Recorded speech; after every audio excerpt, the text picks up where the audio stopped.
What if? What if you had a friend who died without knowing Jesus as their personal savior? What if he or she went to hell? What if one day you received a letter in the mail from beyond? A letter from hell. A letter from your friend in the flames of eternal torment. The following is a dramatic presentation. It was written by a fictitious high school student named Josh to a friend named Zach. Although Zach had every opportunity to tell Josh about Jesus, he didn't. They were best friends. They played soccer together, they went to classes together, they partied together, they shared their lives with each other.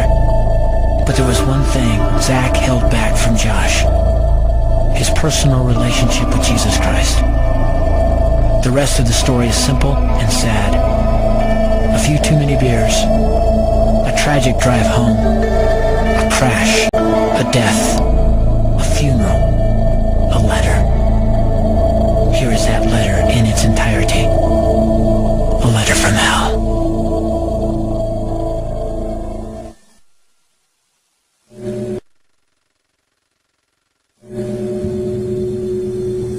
Dear Zach,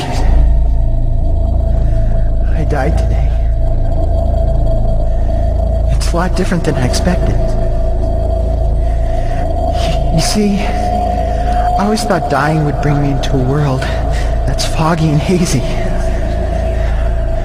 But this place is crystal clear. It's even more real than my life on Earth. I can think. I can talk.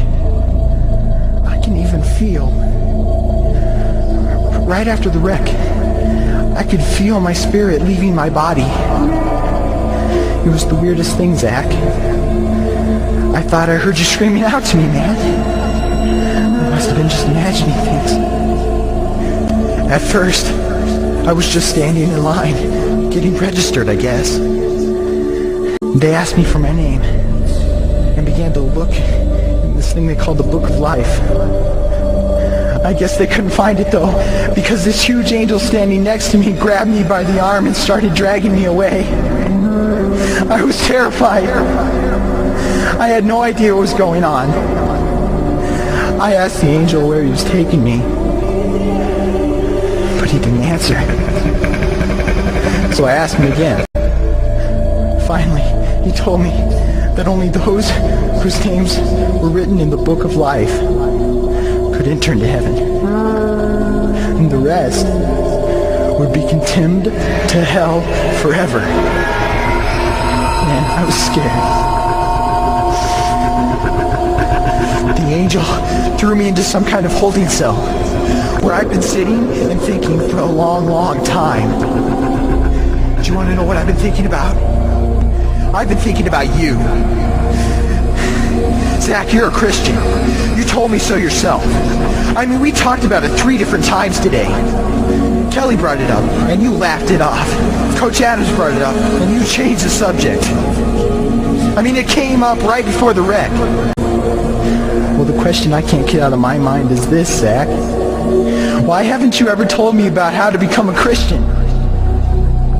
I mean, you say you're my friend, but if you really were, you would have told me about this Jesus and told me how to escape this terrible place that I'm headed for.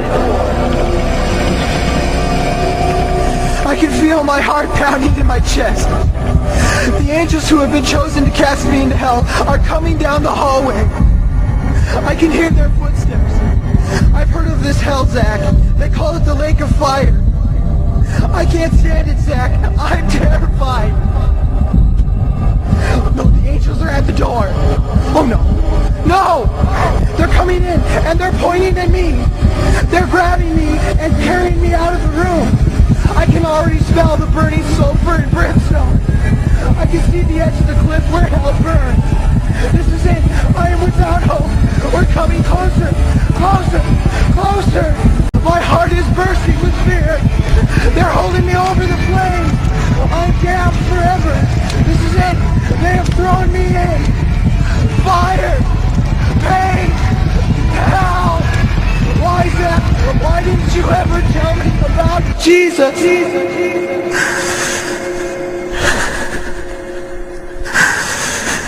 Signed.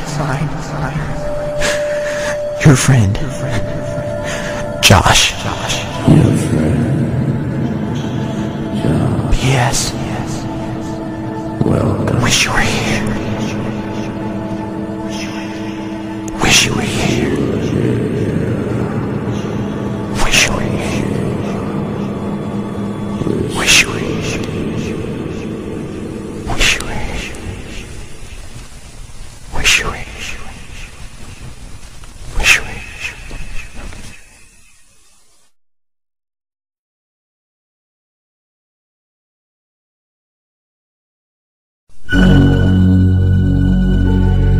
Don't bother me. Don't bother me with souls to save. I have my own agenda. There's school to do, sports to play, important stuff to attend to. Don't bother me with my friend at work. He's got his own religion. I don't have time to change his mind. He'll make his own decision. Don't bother me with that little girl, the girl playing in the street. She's much too young to understand that the Savior she can meet. Don't bother me with the sounds I hear, the sounds of people shrieking, although I wonder who they are, who are these victims screaming. Don't bother me with who they are, I really don't want the blame. Because it's my friend at work and that little girl, who from hell scream out my name. But don't bother me.